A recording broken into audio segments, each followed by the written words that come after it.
Oh, that's our problem. We're not into our recording enough. Yeah, no, we don't care. We're just in it for the money.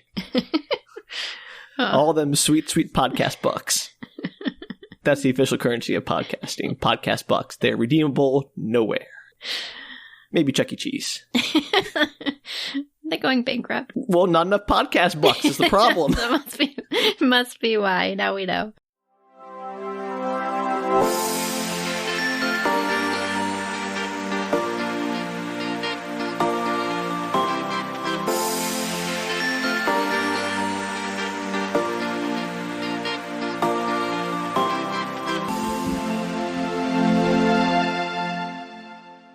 Hello and welcome to Book Retorts. I'm Sam. I'm Danielle. And this is the podcast about what it's like to share your weird media finds with your friends who don't really know what they are. This week, I'm very excited because we are doing the second and final week of our Shark Week special, Shark Movies. Shark Week.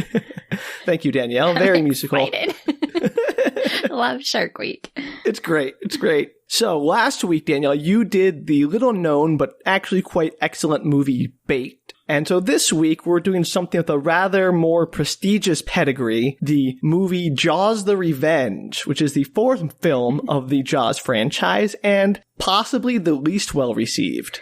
Very prestigious. Anyway, I'm going to share with you a summary that's very short because all the summaries I could find online just gave way too much away. They sort of spoiled all the insane twists. So this is going to be a very bare-bones summary, and I'm sorry about that, but trust me, it preserves the suspense for later. Okay. All right, so here you go. Says, Chief Brody's widow believes that her family is deliberately being targeted by another shark in search of revenge. So, what we've already learned from the summary is that, in fact, the shark is the one seeking revenge, not the families of all the people the shark murdered. Which is insane, because I've discussed this before, where I don't understand how sharks know where the protagonists are at all times. In all shark movies? Yes, yeah, in all crazy. shark movies. And this is even more insane. And again, well, I'll talk about this later because there are points in the film where this will come up, but it's nonsense. So let's just get right to it because shark's got a shark, you know? Did Chief Brody die?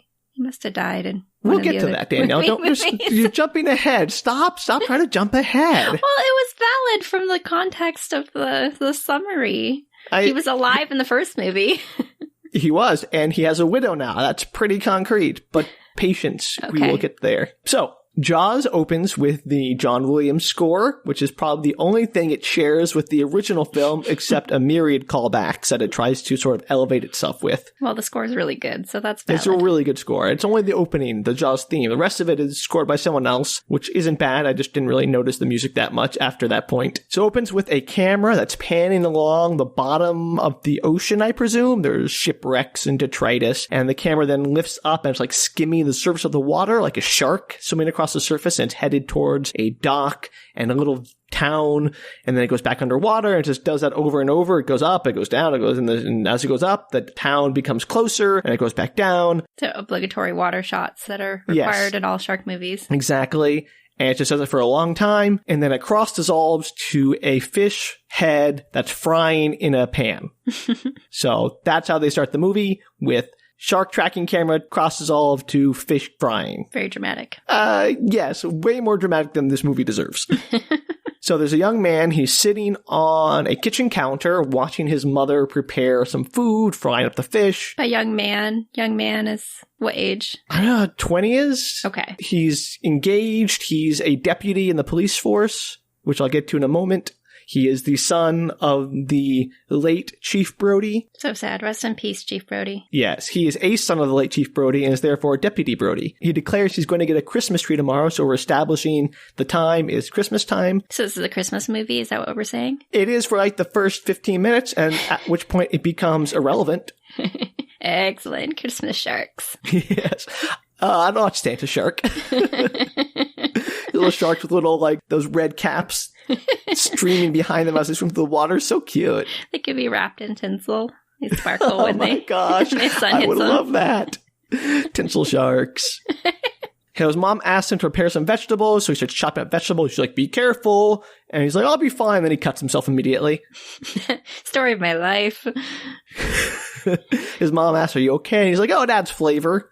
No, it doesn't. Clean off the vegetables. Right? And this is somehow a scene they decide to keep in the movie. This film is a trim 90 minutes, almost exactly, but I feel like there's maybe 15 minutes of movie in here. So there's a lot of irrelevant scenes. I'm not sure why they're here, and I'm going to go through most of them, so you have to suffer with me. Oh, okay. Looking forward to this, as always.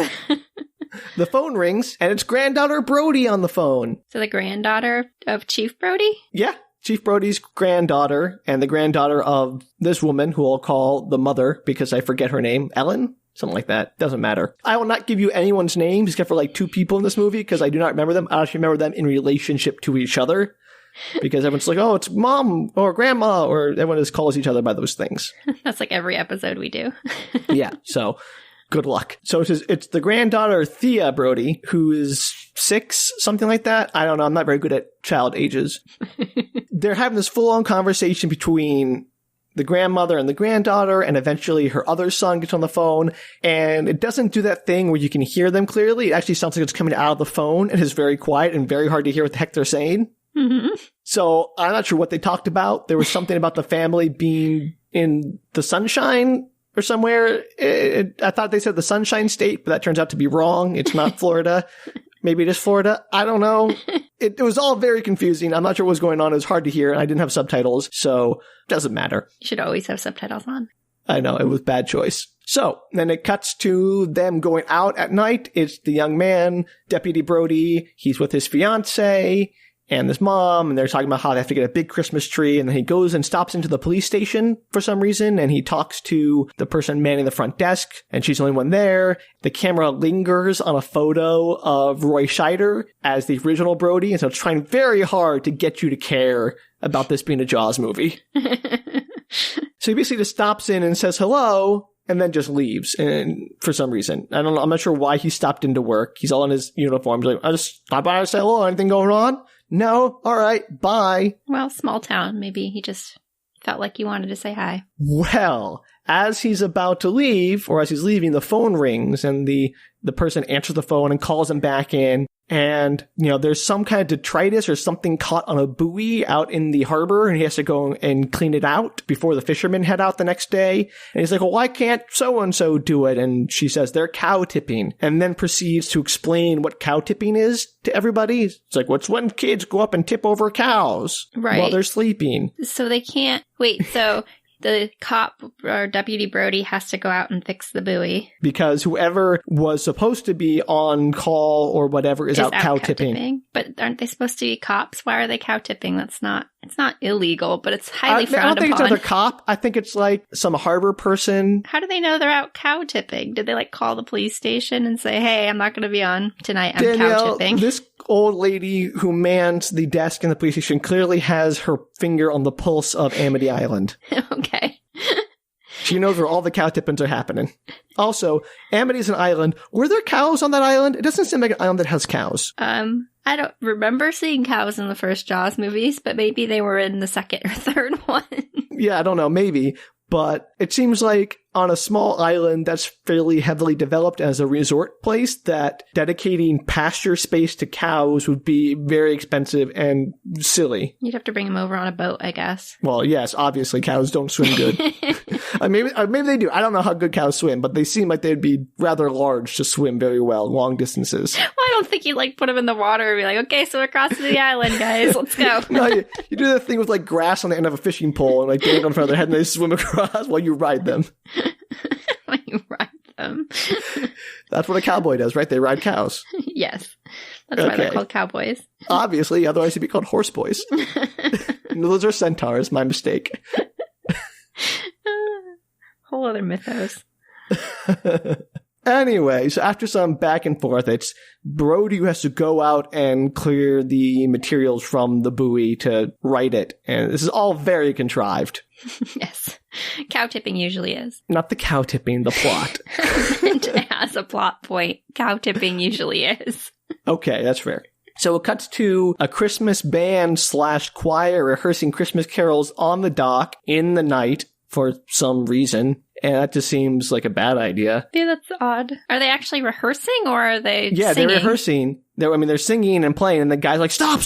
Okay, we gotta take it again. How weird. Maybe their building was being fumigated or something. I don't know. Maybe it's a dress rehearsal. There's like a whole manger scene. It's a whole thing. Yeah, maybe dress rehearsal sounds legit. I'm going with that. All right. So Deputy Brody, moves through the crowd, does his, hello, how you doing? I'm Deputy Brody. What's up? I used to be the shepherd. Good luck with that role, being all charming. So he's dead. Is this before or after the buoy? This is before the buoy. He's on his way to get to the boat, and he's passing through the dock where this rehearsal is happening. That's good, because I thought he was going to die on the buoy, so I was confused that he made it off the buoy.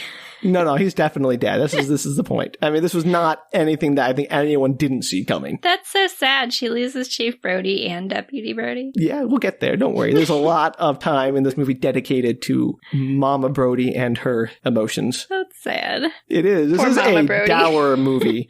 Yeah, call her Mama Brody. All right, so he gets onto a boat. He's wearing one of those yellow rain slicker things with the hat. Mm-hmm. So he heads out to the buoy, and there's like a log stuck under it. And it seems just not that important of a thing to fix, but I don't know anything about buoys. So he leans over and he's looping a rope around the log, and then it cuts to the scene of the eyes of the shark eyeing him. Just like hanging out up there, and it's like, ooh, a person. It's much stupider than that, Danielle. So you remember how in Jaws, the shark took a long time to show up, and they never really showed it a lot because A, the animatronics didn't look great and they always were malfunctioning, but B, it made a better movie because it built suspense. Yes. Here, the shark is put on full display all the time, and it is a baffling choice because it looks like a foam rubber Muppet. It's bad. It takes any tension out of the movie. I'll keep that in mind as I'm envisioning these scenes. So the shark immediately lunges out of the water and bites off Deputy Brody's arm. Just arm off. And Deputy Brody falls back into the boat. It's just gone. His arm is gone. He looks sort of at his stump and is like, oh! And is there blood spurting from it? There's no blood spurting on it. There's like blood painted on his coat, his yellow raincoat. And it's clear that his arm is just tucked under the raincoat. You can see the bulk of it. And he's reacting, but kind of in a lackluster way of like, oh, God, oh, no, my arm, oh, no, ah, help. And it's cutting between him screaming and the people on the dock singing Christmas carols. So the shark jumped into the boat to bite off his arm? It jumped on top of the boat, like he was leaning over. That's and the impressive. shark lunged up and grabbed his arm as he was leaning over to loop the rope around the log under the buoy. Why are sharks in movies always so enthusiastic about coming out of the water for their prey? This shark wants revenge, Danielle. It has a mission. Clearly. So it's kind of between the Christmas carols and him screaming, help me, and the shark comes back and just eats part of the boat, and the boat starts to sink, and then Deputy Brody is bobbing in the water, yelling a few times, and he disappears in that thing where the little gurgle of bloody red water comes up, and he's gone. Aw, poor Deputy Brody. We barely knew you. We really barely knew him at all. And they tried hard to establish him so we should care about because he has a fiance and he's up and coming deputy, and it didn't work. He's just gone. It is the most sort of abrupt and dismissive character deaths I think I can remember in a while. That family might be cursed. No, that's not cursed, Danielle. It's malevolent sharks. Out to get the Brody family. That's exactly, Danielle, that's the premise of this movie. You can't keep making that joke when it's literally this movie's entire premise. Are we going to get into why they're out for revenge? No. Okay. Because they killed the shark in the first Jaws movie. Are these like the baby sharks of the mama shark? Where'd they all come from? This is something I gotta say, because I was going to mention this later when I thought about it during my watching of this film, but I'll talk about it now. I didn't watch Jaws 2 or Jaws 3D, even though 3D is, they tried to make it not canon when they released this movie. Mm-hmm. I don't know why they're after the Brody family. I don't know if they killed the shark and suddenly his wife shark is mad at them, or his baby sharks, or his shark family, or if it's all sharks are now after the Brody family. It's an honor thing at the Yakuza. You kill one and they all come after you. I have no idea why a shark that wasn't involved in the first shark movie would be after the Brody family. Now, maybe something happened in the second Jaws where there's a family of sharks or a pod or something. Pods are dolphins, but whatever. Okay, pods of sharks, sure. I don't know what group of sharks is called. I'm it's not a school. So School of Sharks.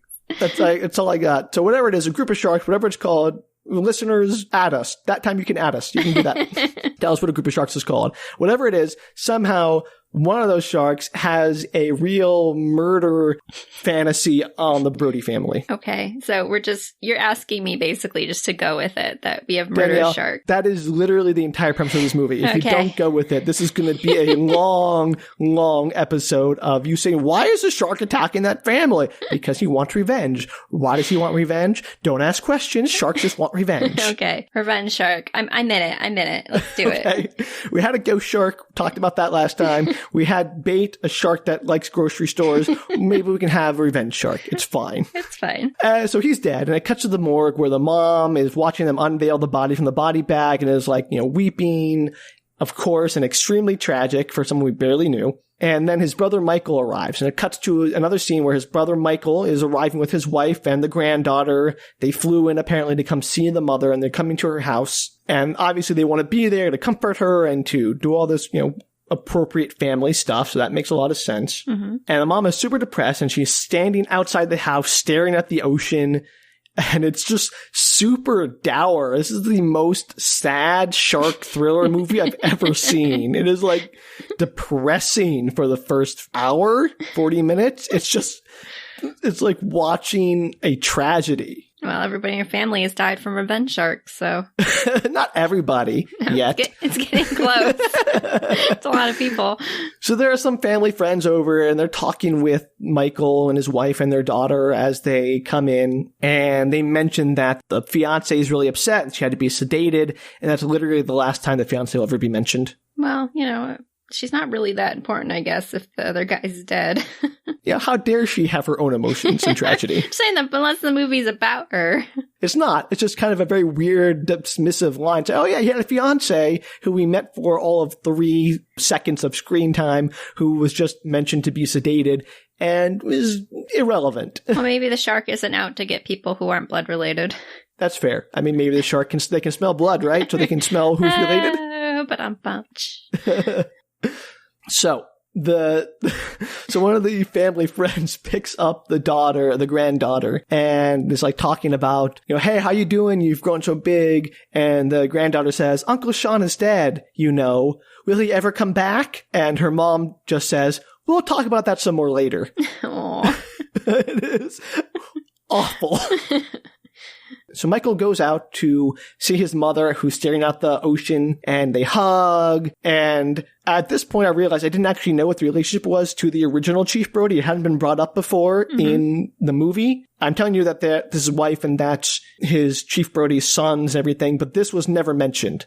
So this movie does a very poor job of establishing relationships. It assumes you've seen the other Jaws movies, I guess, and know all the relationships already. Mm-hmm. So I still didn't know who these people were, really, and I was very confused as to why I should care.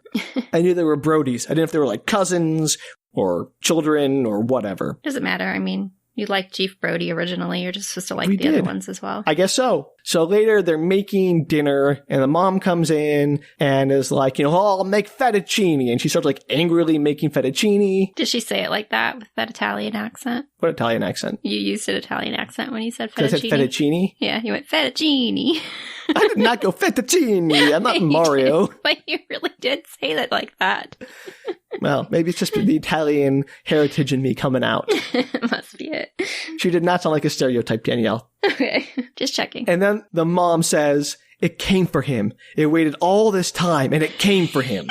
No. Which is a bonkers thing to just assume. And she tells Michael, I want you to get out of the water, to quit that job. What job? I don't know. And they argue, and she's like, I don't want anyone in my family anywhere near the water ever again. They should maybe not live on an island. You would think. And Michael says, come on, you don't believe that voodoo. Sharks don't commit murder. And really, he's right. It's a shark, not Hannibal Lecter. Is that like an old shark legend that they follow you around? No. So here's the best exchange in the film, my favorite one anyway. And his mom says, it picked Sean. It killed your father. Michael interrupts by saying, Dad died from a heart attack. To which the mom says, he died from fear. The fear of it killed him. So Somehow, she is blaming the shark for her husband's heart attack. Well, he had a very stressful life with all those shark revenge killings. Apparently. And so I just want to take a brief moment here to pause and analyze the shark's plan. And yes, I said the shark's plan. The shark presumably got a log wedged under a buoy, knowing that Deputy Brody would come out to dislodge it so he could be attacked by the shark. But how did the shark know what's-his-face was out cow tipping? I don't know. I mean, maybe he talked to the woman at the front desk. Maybe he gave the guy the idea to go cow tipping. This shark is amazing. It is better than Die Hard, all the intricate plans. We're like, oh, that would never work because that plan is way too complex. This shark has a plan that is flawless. I like the idea that the guy was sitting on the dock or out in a boat and the shark swam by and was like, hey, you know what would be fun? Cow tipping. And the other side looks around and goes, cow tipping? What a great idea. I'm going to go tonight instead of doing my job. I really want to imagine the shark as some evil genius because the way things just fall into place for it are incredible. If it's not actively pursuing these things, the fact that they happen just so conveniently means that God or whatever force in the universe is controlling these people wants them to be eaten by a shark. Anyway, the mom is clearly convinced that the shark is taking revenge out on them. Why this is her first thought? I don't know. But she is shown to be kind of a shark psychic in this movie. She always knows when the shark's about or attacking one of her family members. Really? Yeah, it's great. She'll be somewhere and then she'll suddenly look up and the shark is attacking someone. It's great. So she's psychically linked to the shark? Maybe that's how she knows that it was the shark's ultimate goal was to kill her husband. Well, later they go to the Bahamas and the shark follows him there. And so I'm guessing the shark... What? No, Yeah. I really didn't want to spoil that because I was in all the script, but they go to the Bahamas, which is where Michael lives. And the shark follows them to the Bahamas. I'm guessing via the psychic link with the mother. What is this movie? It's so good. So we'll get to that. But before that, we have to do some more legwork, some more character development, some more sadness. So it cuts to Michael and his wife walking on the beach, reminiscing about his late brother. And then Michael just starts running off down the beach for no particular reason, just mid-sentence, just zoom off down the beach. And then it cuts to a funeral. So... He's running away from his feelings. He's running away from his wife. And he's happy running. She's like, where are you going? He's like, I don't know.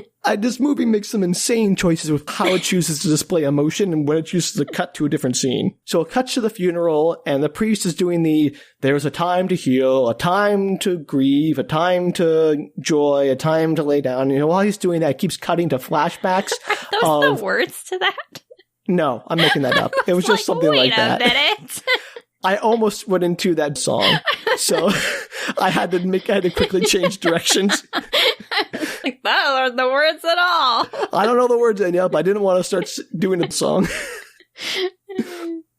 Sorry, continue. So during that speech, it keeps cutting to flashbacks. Obviously, Mama Brody is having memories of Chief Brody playing with the little kids. I think these are from Jaws 2, because they're not from the first Jaws movie that I remember, because I remember Daddy Brody playing with his children in the first Jaws movie. So that's a choice, the choice to flash back to the lesser Jaws movie. Yeah, but they're supposed to be consistently building, so it kind of makes sense to flash back to any of the Jaws movies. Oh, sure. It's just an interesting choice. And so after the funeral, they invite the mom to go to the island with them. And again, at this point, I don't know where the island is. I assume they meant Amity Island, but she already lives in Amity Island. So I was very confused until they got into a plane. I realized they're going somewhere else and they landed in the Bahamas. And now I know they live in the Bahamas. That was never mentioned before in the movie. At least if it was on that really hard to hear phone call that I missed. So I could not piece this together. I could not figure out what the heck was going on and why they were on a plane or where they were going. This was all so confusing to me. Okay, they're in the Bahamas. Apparently Not the shark yet, followed them. Because I want to talk about the journey there, which is great. Is the shark following them in the water beneath the airplane? Oh, I wish. It is not. That is genius, but it's not. So while they're doing this, the mom is on the ferry to Amity Island or in the taxi cab or on a small little prop plane. She's always sort of staring wistfully out the window. And while they're on the ferry back to Amity Island after the funeral, she just breaks down sobbing over the edge of the boat. And it's just so heavy. It's such a sad movie. It's just 20, 30 minutes of this mom grieving her child in the most explicit way. And I'm like, this isn't fun. This isn't a blockbuster. This is sad. And yeah, I get it. She should be very sad and grieving her. And that's not at all an unreasonable emotion for her to feel. But it's such a weird choice for this movie to be this deep and depressing delve into a grieving mother who gets over it pretty quickly later. Because there's sharks in the Bahamas. And she meets a dude and, starts having some fancy times with a fella. Oh, so good. She gets over it pretty quick. And I'm like, what? She was just sobbing uncontrollably but a love month and ago. her child dying are two different things. Yeah, but she's over. She's like, I moved on. I'll get to that. It's crazy. So they're flying out a little prop plane. It's just them, and they clearly know the pilot. I think his name is Hoagie, and it's Michael Caine. Michael Caine, the pilot, is in this movie. Love Michael Caine. I know. He is charming, and they're flying. He puts the little girl, the granddaughter, on his lap, and he does like some dive bombs with the plane, which just seems unsafe. It is. Did he need money? Why was he in Jaws 4? That's a very good question. It was 1987, I think. Maybe he was, I don't remember what he was doing in the 80s. Perhaps he did need the money then. He looks pretty good. I'll give him that. And he's having fun, it seems. So who knows? So now they're in a cab. And so far, this movie is like 90% shots of the grieving mother. She's staring wistfully out the window. And this caught me completely off guard. There's Christmas carols playing in the cab, I assume on the radio. But then it cuts to the front seat, and the cab driver is singing into like his CB radio. What? And I have no idea why he's singing Christmas carols into a CB radio. They never explain it. You don't see it like playing anywhere else in any other cab or anything. No, it's just him singing to that little microphone thing. Presumably, I thought it was just for his passengers, but then why does he have the radio thing going? It doesn't make any sense. Does he have like the button pushed down to actually communicate? Yeah, Like it's being like portrayed to all the like truckers and cabs in the area. I guess. I don't know what's going on. It's insane. I'm like, it's showing the mother and it's playing Christmas carols and they're in a cab. I'm like, okay, it's the radio or it's something like that. But no, they had to show that some guy was singing Christmas carols to them in this cab ride. Do you think other people, like truckers, are like, oh, hey, it's John. I love his Christmas carols. Or do you think they're just like super over it and turn off their radios? So this is my ignorance. I don't know how big the Bahamas are or how many Bahamanian islands there are. So I don't know if there are a lot of truckers on the Bahamas. Well, there's probably quite a few people who use a CB radio. I would imagine so. Clearly there are taxis and stuff, but you've got me. It feels like a kind of a small island where everyone knows each other, at least in this particular movie. So maybe everyone's like, oh yeah, it's John the singing cabbie. So they get to their house, and there's some kids playing out on a rope on the dock over the ocean, and the granddaughter's like, I want to go swing on the rope, and she runs out there, and the grandmother, Mama Brody, freaks out, and is like, no, don't swing on the rope. And don't go near the ocean. Basically, yes, even though we're on an island in the Bahamas. Like I said earlier, she needs to stop going to islands. Like there are so many landlocked areas. Yeah, move to Nebraska or something. Like, why? You would be safe, and what's the shark going to do? Charter a plane and come get you in Nebraska?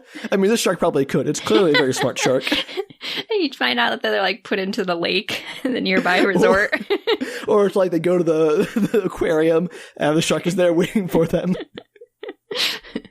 I'd watch that movie. Surprise shark. Aquarium shark. Just wherever they are. They're in like a restaurant and in the like lobster tank, shark. Wherever they are, the shark is there waiting for them.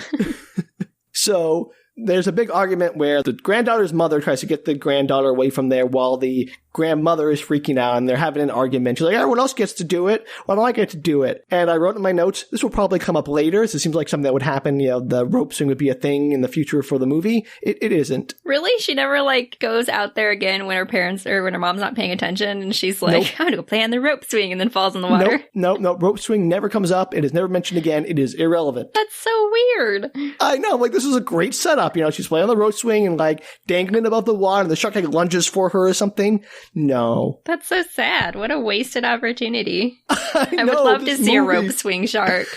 This movie keeps in the most pointless scenes and cuts out or doesn't have the things you would expect from a fun shark movie.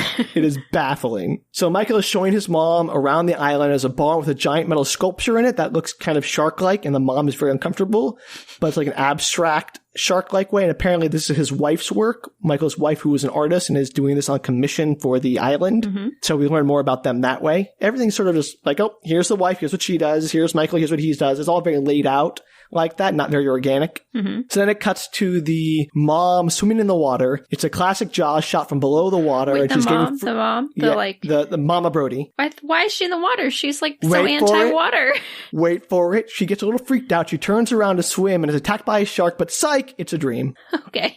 I was like, what? Yeah, this movie is at least consistent in that this lady hates water. Okay, good. So she's having nightmares about the shark, and then it cuts to Michael in a submersible under the water, and he's having this fun banter with this guy with a Jamaican accent, it sounds like. And now, again, my ignorance, I don't know what a Bahamian accent sounds like. Maybe it's very similar to Jamaican, so I'm not going to comment if it's Bahamian or Jamaican, but it sounds in that family of Jamaican accent. So this is part of his job. Yeah, so he is swimming underwater, and this guy's like, they're having this friendly banter. He's like, hurry up, get those things tagged. And Michael is, bantering with him, and the guy's name is Jake, and Michael is tagging conchs, so conch shells. Mm-hmm. Apparently this is what they do. He's a biologist student, and he's studying conch shells, the reproductive habits of conch. I definitely went towards like Kronk from the llama Emperor's movie. New Groove. Yeah. Llama movie, great. I was like, that's not what he meant. No, conch shells and conchs are very different. It's not conchs. It's just conch. Are they plural like deer? I think it's like deer. Deers. Let's go with it. Many deer. There's several deers. Yeah. You don't say deers. You say several deer. I was like, that sounds wrong. It is wrong. It's a weird self-contained plural. There are many English conch. is so fun. Yeah. They never say conchs. They always say conch. So, oh, get the conch, or hey, tag the conch. So I'm going with it. Plurals are hard. And so apparently the tags keep falling off the conch shells, and they keep arguing about whose fault it is. And I think this might be the shark sabotaging Michael, is my guess. Yeah, it doesn't put up again, but I like to imagine the shark is sabotaging Michael's research by taking the tags off the things he's tagging. Well, so far the shark seems pretty intelligent, so I'm willing to believe it. It's more of a poltergeist than a shark at this point. Except for the murder of his brother. That was real. Go shark. So he and Jake clearly have a sort of a playful relationship. They're best friends and research partners. Jake's gonna die, isn't he? Maybe. So it's Christmas morning, and Jake and his wife, girlfriend, not clear, is over with Michael and his family, and they're opening presents, and the mom gets sad and leaves the house for a bit. So it's more sad, brooding. She looks out over the ocean. Michael follows her out, and she once again tries to convince him to find a non-water-based line of work. Mm-hmm. And Michael says, he's safe. We're scientists. We're almost PhDs. We know what we're doing. And speaking as someone who has been through higher education, that is not true. None of those things make you sure you know what you're doing at any point in your life. It's not like universal knowledge. You get a degree, you know everything. It's like, oh, I have a PhD now, or I'm almost a PhD. I know everything about how to be safe on the ocean. Like, I would not trust myself or any, the more you know about something, the more you know you don't know what you're doing. That's absolutely true. So that was hilarious. And then it cuts to the shark swimming through the water, and it's a full-on straight-up shot of the shark, not obscured, not in any way, suspenseful. It's just a shark swimming through the water, and it's clearly this big foam rubber puppet in a pool. Oh, poor shark. I don't know why it's showing it, because it doesn't do anything, just swimming. Oh, I guess the shark made it to the Bahamas. So that's good to know. It's showing the progress of the shark tracking them down through New England coast down to the Bahamas. Is it just showing? So it's just showing the shark swimming, but you're assuming that it's following them to the Bahamas? That's my best guess. It just shows them it's clearly a pool. There's no features. There's no kelp or any other sea creatures or anything. It's just a green-blue water with a shark puppet in it. I think this would have been clearer if they had shown the shark swimming beneath the airplane. That would have been a lot funnier. I would have really enjoyed that. How would it keep up with the airplane?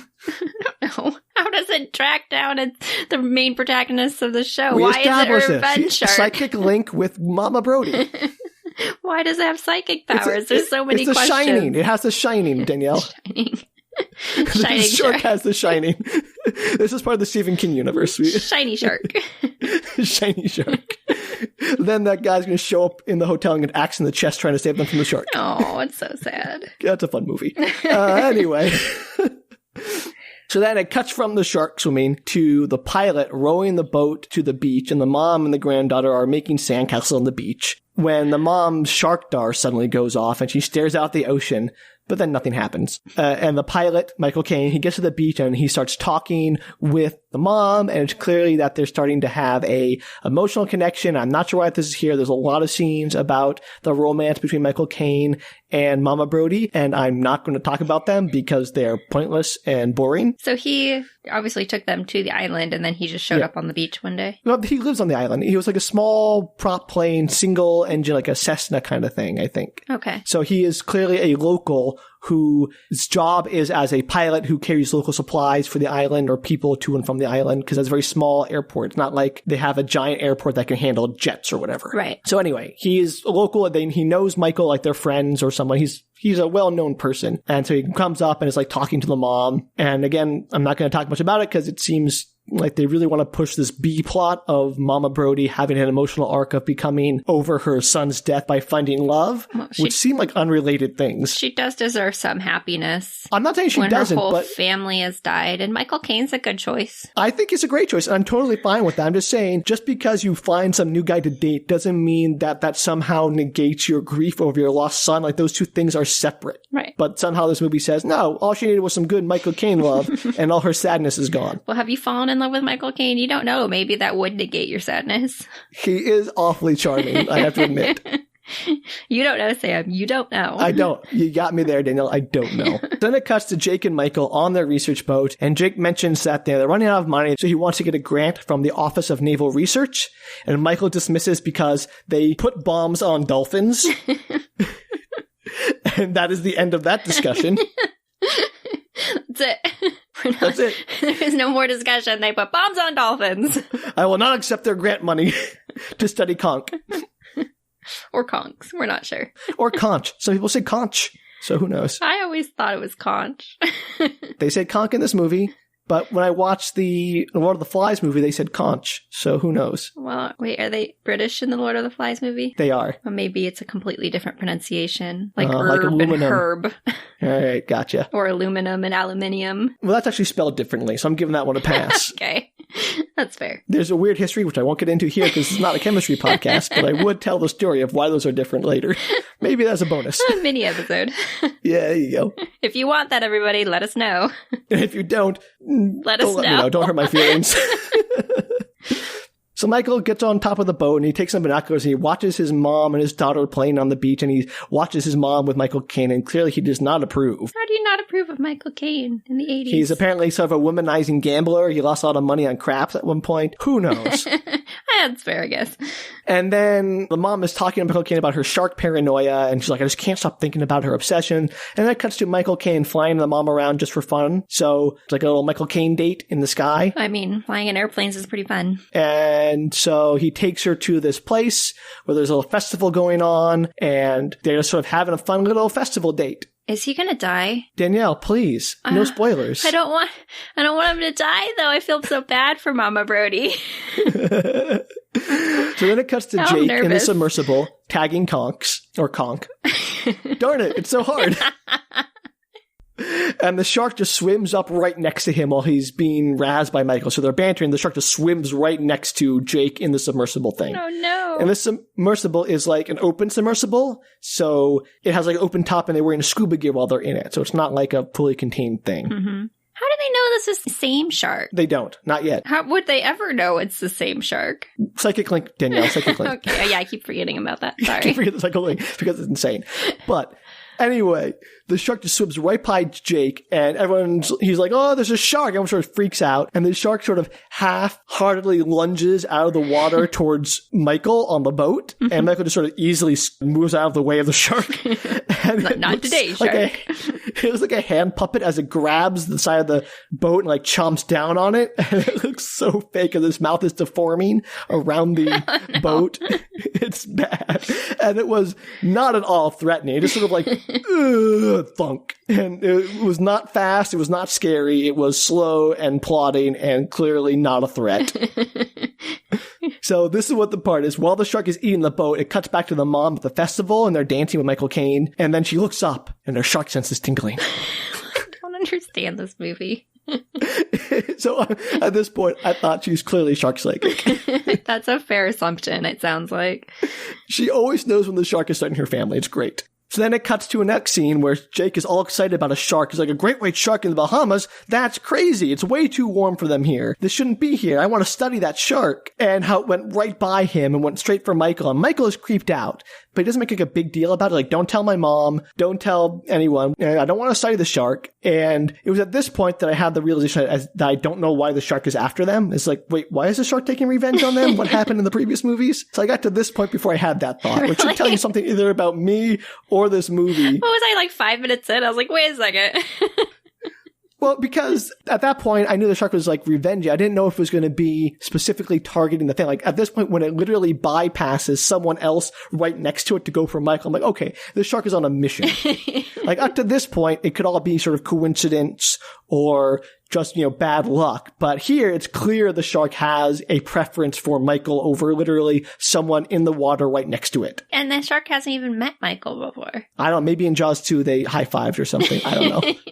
Got a scent. So this is where I'm like, okay, this shark is so focused on the Brody family, what's going on? And we discussed that, so I won't go over it again, but seriously, it's crazy. All right. Michael and Jake come to a deal where Michael really doesn't want to study the shark. He wants to finish what they have the grant money to do, which is study conch. Mm-hmm. And Jake's like, no, I want to study the shark thing and write it up. Like, you don't have the money for that. You don't have anything for that. They make a deal to spend a few days studying the shark, then get back to the conch shell stuff. Okay. And then it cuts to a New Year's casino party. Yay! Yay! This thing cuts around like crazy. And Michael Caine is losing at craps, but he's having fun with Mama Brody. And they all sit down to dinner. And Jake almost lets slip about the shark while they're eating dinner. Uh-huh. And Michael is broody and depressed. And Mama Brody is now very happy. And it's like they've switched personalities. And so he goes to dance with his mom. And she's like, hey, I'm sorry about asking you to quit your job. It's fine. I'm over it now. The mom is apologizing about being so devastated and obsessed with the shark. And so Michael's she's like over the sharks. She's like, yeah, it's cool. Over. That's my point. Michael Caine cured her of her depression, her grief, and her paranoia. Michael Caine is the best thing. But not her psychic connection with the shark. No, apparently not. So that's what I'm saying. Like, this movie spends so much time exploring the grief of the mom to have it be immediately dismissed here. The power of Michael Caine. And now Michael's the one who's freaked out. And Mom's like, what's going on, Michael? He's like, nothing, don't worry about it. Definitely didn't have a shark jump into a boat and try and kill just me. Right. That's something you might want to share with everyone. I don't know if I'd share that with my crazy mother that's having some issues. So it cuts to the next day where Michael and Jake are back on the boat, and Michael is watching Jake make a transmitter or tagging device for the shark that also measures its heartbeat for some reason to study it. And they're arguing about to study the shark or to study the conch. And at this point, I'm like, if there's a shark in the Bahamas that clearly is violent, why aren't you telling people? People are going to get hurt. This is a shark that could kill people at the beaches. And there's like, well, just keep quiet about it. No one needs to know. Yeah, it does seem like you tell at least like the agency that you're working for or something about it. Or the Coast Guard or someone that people can watch out for all the people in the ocean, in the beaches who may be attacked, which comes up later. No shock. Are they farther out in the water or are they fairly close to the shoreline? They just go out during the day and come back. I don't know how far they are, but it doesn't seem like they're that far out. I mean, because there's sharks in the ocean, so calling in every single shark would be weird. But because a great white shark that already tried to attack somebody that shouldn't be in the ocean there in the first place. Right. That's what I was just going to say. Yeah, it literally tried to attack somebody. At that point, you're like, hey, this isn't just some tiger shark out here chilling. This is a man-eater. A revenge-focused man-eater. So anyway, they talk about studying the shark for a few days, and this just strikes me as a bad plan for all the reasons I've laid out, that maybe other people should be involved in this decision process, but no one else is. Secret shark. And then it cuts back to Michael and his wife arguing about the garbage, because he forgot to take it out. It's his day off, apparently. And she figures out that something's on his mind, because they're arguing, but he won't talk about it. And it's sharks. Sharks are on his mind, Mama Brody. No, this is not Mama Brody. This is his wife. Well, wife Brody. Daughter-in-law Brody. This is very hard. We should just all have names. Something Brody. And she starts to work on her sculpture, so she takes out an acetylene torch and lights it. Is she gonna die? You asked about every character, Danielle. Let the movie happen. I'm more worried about all the side characters than I am about the main characters right now. I know you are. And then Michael looks at her while she has the acetylene torch lit and says, I've always wanted to make love to an angry welder. I've dreamed about nothing else since I was a small boy. And somehow, beyond all comprehension, that line works. and they have sex It's in the a funny barn. line. I mean, if that But was your it's also partner's like- sense of humor, I'd laugh. But I thought about how nothing else. I was a small boy. What the heck? Oh, it was a funny line. It's a funny line. It's also bonkers and pointless for the movie because I don't know why this scene is here. Because all movies should have a sex scene. And this is where I wrote, I swear half the scenes of this movie seem pointless. So I was getting sick of this by this point. So then it cuts back to the boat. It just keeps cutting, like it's interrupting all the good shark stuff with pointless relationship stuff. God. It's How crazy. dare they have relationships that aren't related to the shark? At least have relationships that matter or we care about. They don't add any drama. No one here was in danger. They're pointless. They're just a filler. They're just developing the characters, showing them that they have, lives outside of the shark. Danielle, please, if you saw this movie, you'd realize that is not happening. These characters are flat as paper. You would know better than I. So anyway, they cut back to Jake on the boat with Michael, and they're chumming the water, and they have slabs of meat hung over the side of the boat to attract the shark. All they need to do is throw Michael in there. I don't know why they're bothering with the chum. They're not quite figured that part out yet, I guess. And so Jake is in this like rope contraption where he's being suspended, like cantilevered out over the edge of the boat, holding this like harpoon. No, with the he's gonna get transmitter on eaten. one end. And again, I wrote, this all seems like a bad idea. This is idea. terrible. So that cuts to shark cam as the shark moves towards the boat, looking like a rubber bath toy. And the shark disappears for a moment, and everyone is a little confused because they saw the fin, and the fin is gone.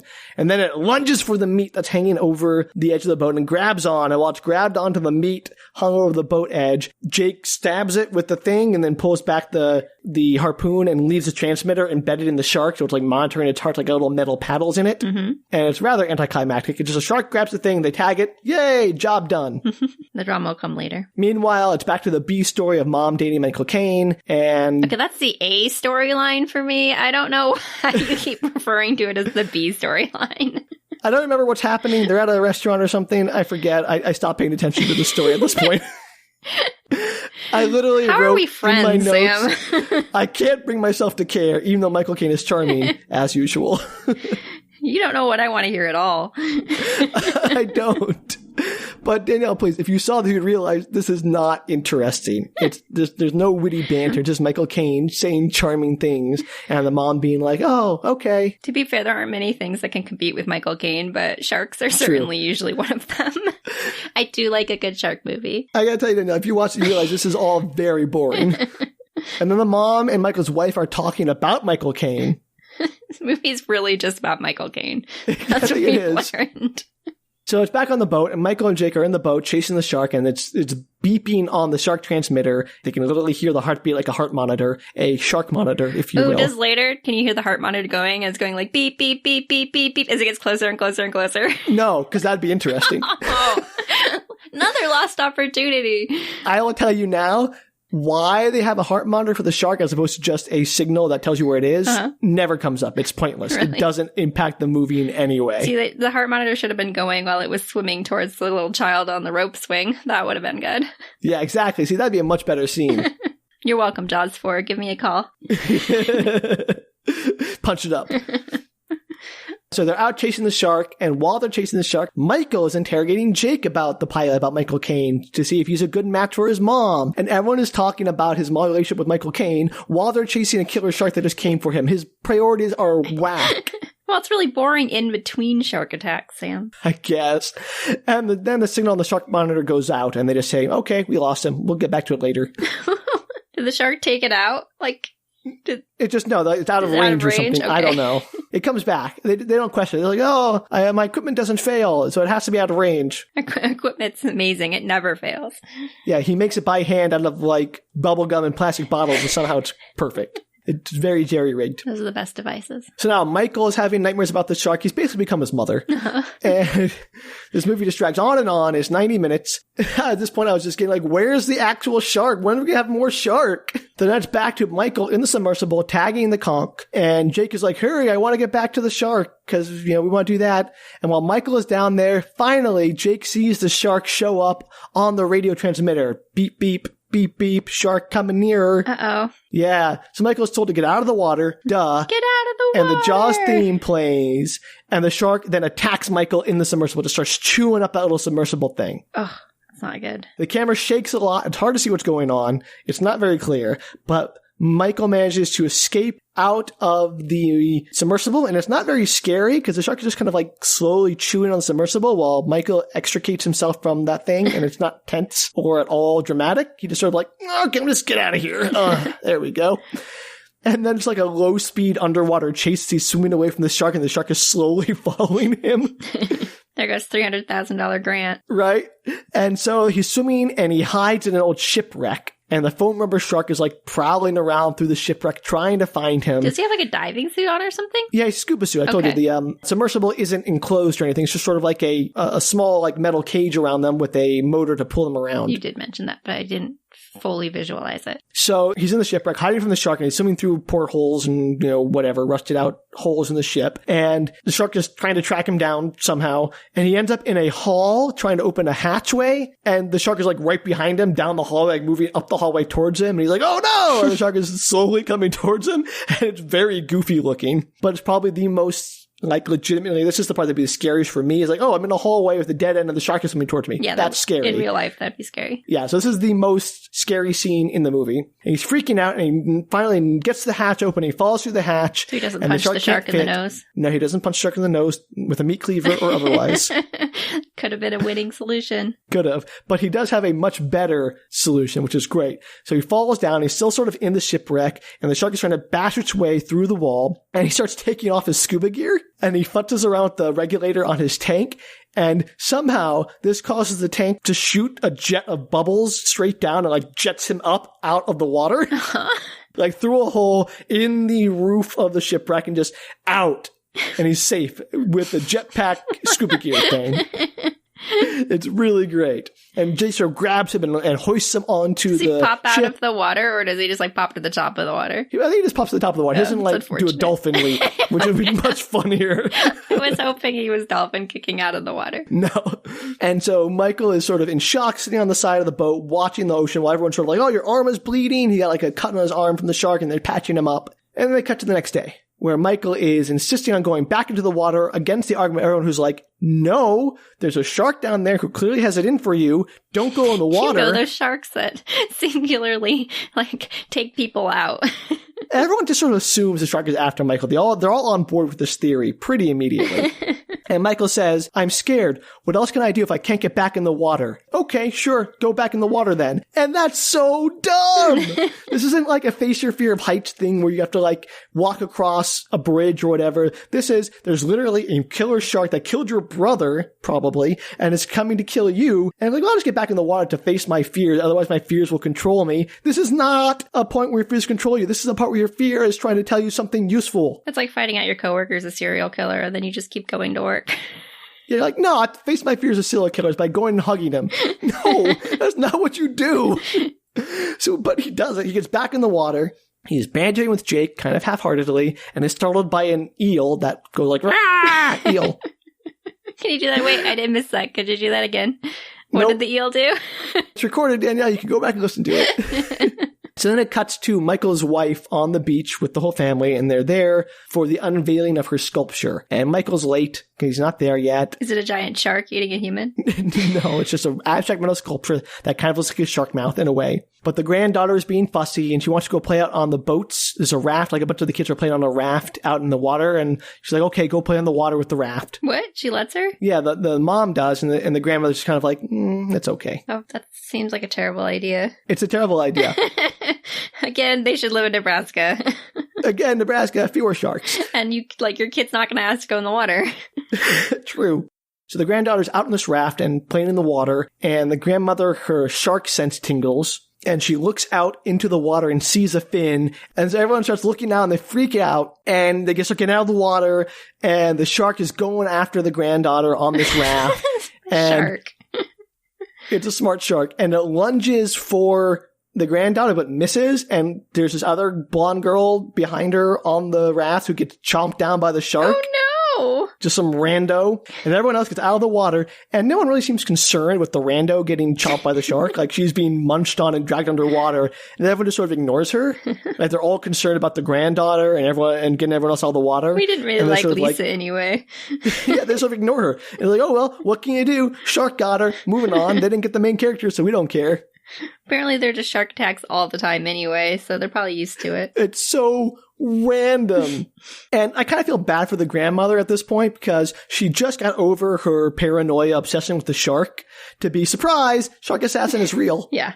You'd never get over it. You'd never get over it, ever. Now she has confirmation that all her paranoia is true. She is going to be traumatized for life. Not even Michael Caine can save that. So Grandma gets this determined look on her face, and she marches off and goes steals Michael's boat and takes it out in the water to go after the shark. And I am here for this. I'm here for grieving mother versus killer shark. Does she have, like, weapons? No. She just takes the boat and goes out after the shark. Wrestle No plan. the shark to its death? I don't know what her plan is, but she's here to chew bubblegum and kick shark butt, and she's all out of bubblegum. I mean, I'm here for the spotlight, but I'm a little concerned for her. It's nuts. It's great. So it cuts to Michael getting home, saying, "I'm sorry I'm late. I didn't mean to be late." And the daughter's crying in the mother's arms, and he learns that his daughter was attacked by the shark, and apparently he's in shock, but the doctor says she should be all right, and no one mentions the poor random girl who got killed. Like, she is not brought up, like, "Oh, your granddaughter has shock. It's terrible." No. What about the girl who was literally mauled to death by a shark? I told you nobody cared about Lisa. She's kind of a little brat. Okay, great. That's her name, Lisa the Shark Bait. So Michael spills the beans about knowing about the shark, and his wife is pissed. She's just screaming at him, "Why didn't you tell me? Why didn't you tell me?" And I think that's legitimate because if there's a killer shark on the loose in the beach town you live in, you should tell people. I agree. And then Michael realizes his mother isn't there and just leaves to go find her. Nobody knows because she just went off on her own, right? Yeah, exactly. And so he goes gets Jake, and they go out to find the mother. So they take a little motorboat out in the water to go find the mother. But as they're going out, they run into the pilot, Michael Caine, in his own rowboat. And they're like, "You'll never catch her like that. Let me take you in my plane." So they catch the plane now. So I don't know why they went on the rowboat in the first place. Why did they just take Michael Plane and go on... Michael Plane. Why did they just take Michael Plane?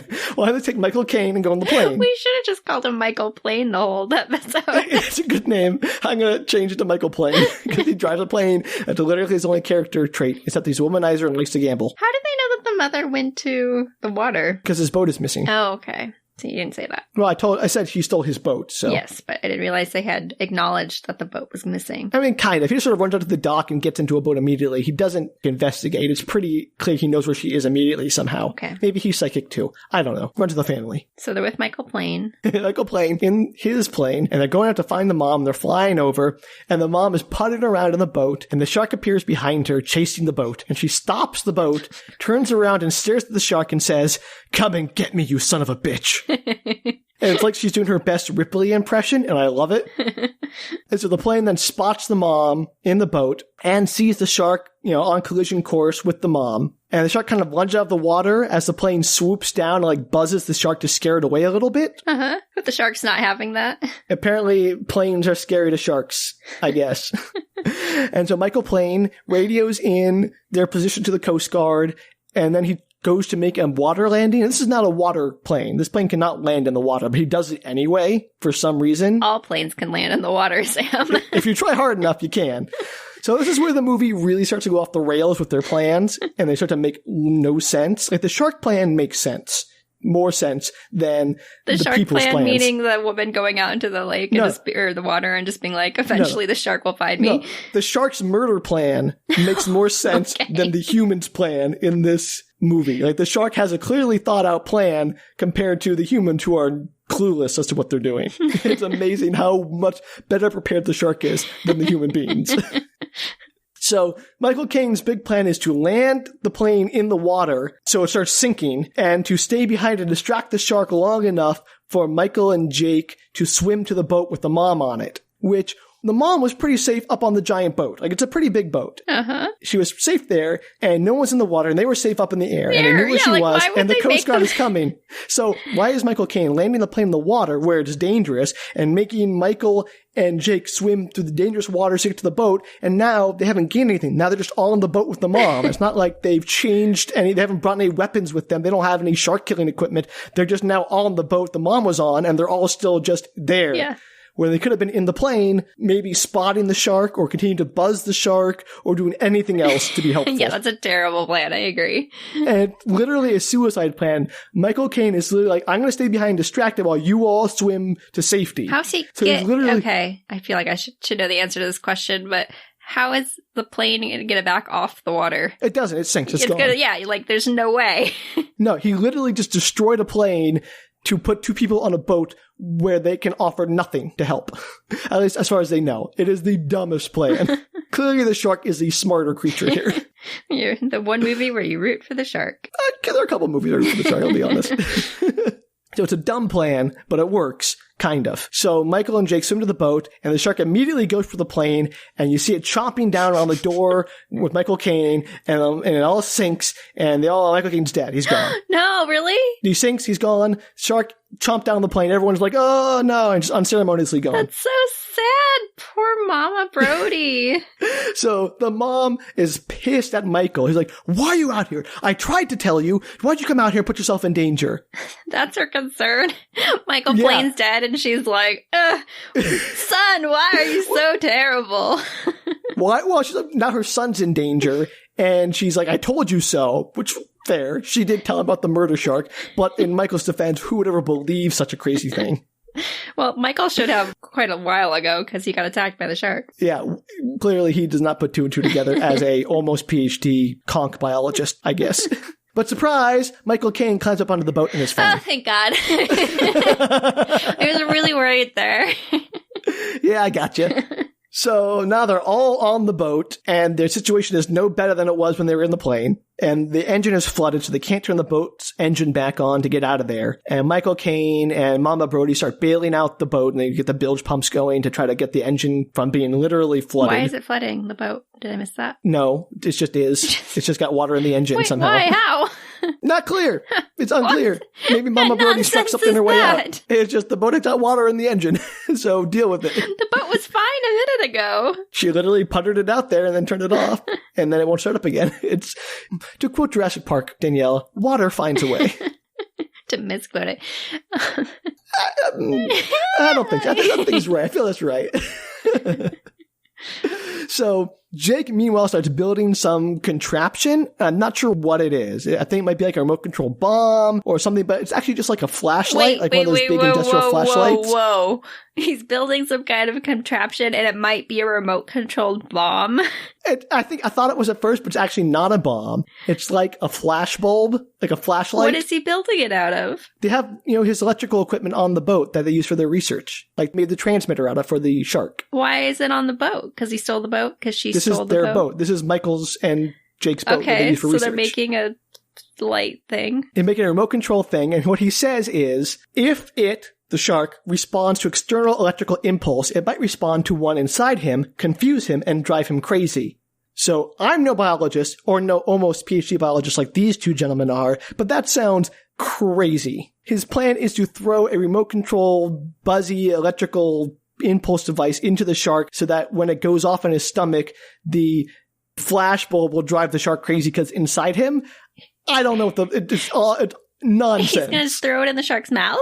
Yeah, it says inside him. He wants to get this thing inside the shark so that he can push a button and it'll like strobe light will go off, like a camera flash will go off, driving the shark crazy because it's lighting up the insides somehow. Maybe if something electrical was going off inside of your body, that would be very distracting.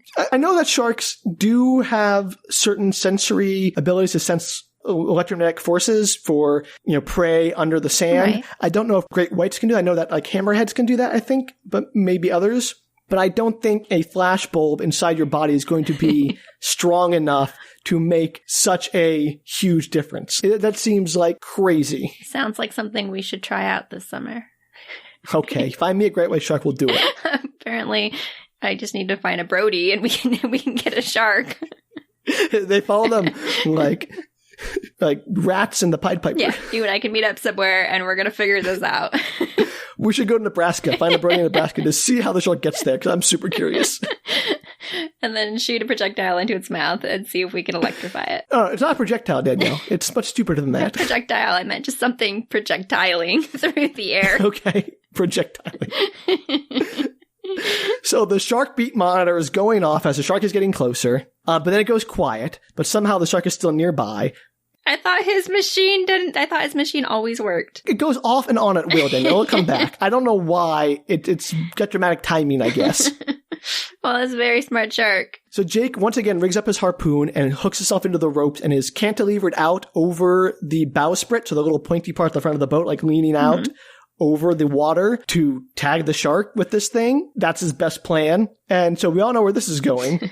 Aww. The shark once again lunges out of the water, and Jake shoves the pole with the thing into the shark's mouth, and the thing goes down its gullet. And then the shark lunges at Jake, and Jake goes down his bites gullet down too. on him and starts eating him and gets him into the water. And Michael just kind of stares after him going, Jake! Aww. And it's like slow-mo. Like they do that thing where they slow down the camera. It's not actual slow-mo. It's like fakey slow-mo. And it's terrible. It's great. So Jake is being chomped on, but his little device is inside the shark, so mission accomplished. Jake was like my third favorite character. So sad. So Michael Caine is the first. Who was second? Mama Brody. That's fair. She's awesome. I was rooting for her. So Michael goes and gets the remote for the device that Jake made as Mama Brody and Michael Caine are trying to drive the boat away. And there are flashbacks to the other encounters with the shark, both in this movie and the previous movies. It cuts to, Roy Scheider and things like that. And I'm not sure what's going on and why. It's very confusing. Like, it's all edited in a very confusing way. I had to watch the climax like 4 or 5 times to figure out what actually happened on film. Is the shark just having flashbacks to its previous existences? Maybe it's reincarnation. I don't know. Like the previous people it ate in the other movies. That would be amazing. So Michael activates the device, which sounds like a defibrillator almost. Like goes, shoo! And the shark roars off in the distance in pain. Like literally it goes roars? like, roar! Like you hear the shark being mad about the pain. It's Do crazy. sharks make noises like that? No, they don't. But this shark kind of does. It does something like that. It's crazy. And then the device starts fritzing out, so it becomes unreliable. Like it sometimes goes off and sometimes won't. And the shark is swimming towards the boat, and Michael is out on the bow of the boat, and it keeps flashing back to the first Jaws movie with like a sepia overlay, like a bad sepia filter on the first Jaws movie. And it's where Chief Brody, Roy Scheider, shoots the shark and is like, take that, and the shark explodes. But he doesn't actually go to the part where he shoots. It just shows him aiming up the gun. And again, I had to watch like 4 times for what happened, because the fake shark from this movie, Jaws 4, the fake rubber shark, impales itself on the bowsprit, the front of the boat, and then explodes. The shark just literally explodes for no reason. What does it explode from? It just, I guess it was full of nitroglycerin or something, because it just rams itself onto the bowsprit. It looks fake as heck, explodes in a very fake-looking explosion, destroying the boat. Like, the boat is taken out. This is a massive explosion. So maybe Jake did make a bomb. I don't know. I can't figure out what's happening. It does not make any sense. And so as the boat lies in ruins, Michael Caine and Mama Brody are right on a driftwood and parts of the boat, and Michael does so. And then, who floats up but Jake? Jake floats by, all bloody but alive. Yay! I'm so glad all my characters survived. And so he's doing pretty well for a dude who was chewed on by a shark and is floating in salt water and losing a lot of blood. Salt water's cleansing. Yeah, okay. It also stings like heck. Yeah, but it is cleansing. Okay, sure. And so now it cuts to, apparently the Coast Guard get them, because we never see what happens after that. It just cuts to them with Mama Brody getting on the plane with Michael Caine to leave the island. Her vacation is over. What a vacation it was. And everyone is totally hunky-dory, and the credits roll while Michael Caine tells a story about nuns, about flying nuns around while he taxis the plane out and takes off with the mom. And that's the end of the story. Yay! Movie over. Jaws 4: The Revenge. The shark got some revenge, but they revenged the revenge of the shark by revenging on the shark. That's quite the movie. It's insane. It's a crazy movie. The human plans in this movie are the dumbest things. The shark is clearly the mastermind here. Clearly the smartest thing in this movie is the shark. And I'm disappointed that it somehow decided to suicide bomb the boat. And that was its big Maybe that was there. part of its plan. You just didn't realize it. I honestly still don't really know what happened at the end. I rewound and watched it like 4 or 5 times. I could not see what was going on.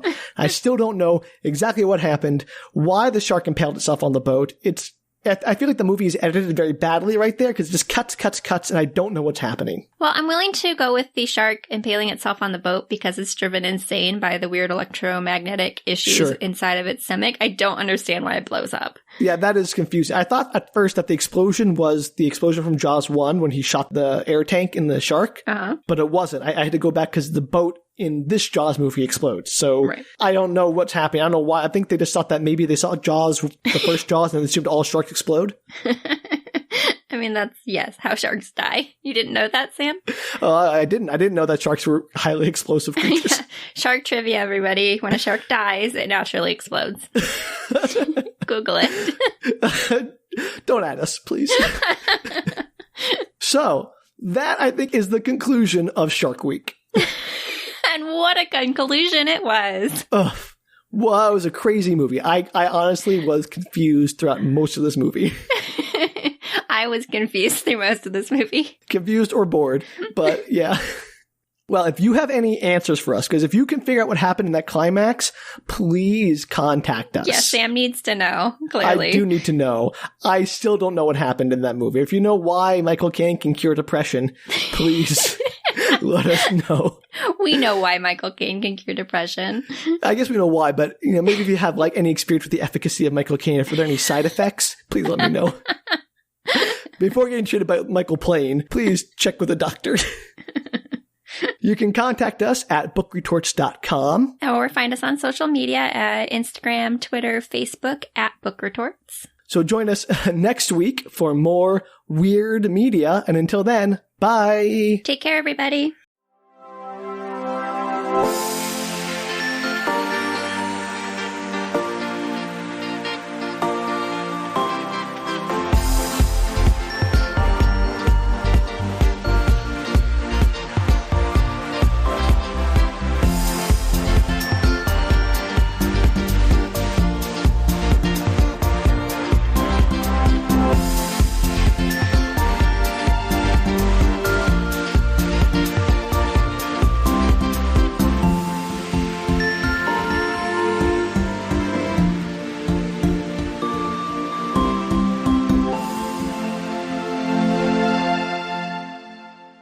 It's a very silly movie, Danielle. It's a movie that starts at a place where a shark is seeking revenge on people for another shark in previous movie. If that's your starting point for silliness, Danielle, it only gets crazier from there. Doesn't it make you want to go back and watch Jaws 2 and 3 and see what happened, though? No, because I kind of love the mystery. I don't really want to know what happened to make the shark take revenge. I just really want to imagine it goes straight from Jaws 1 to Jaws 4, and it's just the fraternity of sharks out to kill these people as a secret society of, fraternity of sharks. Assassin sharks. Jaws the Revenge Fraternity of Sharks. That's a better name. Oh my gosh.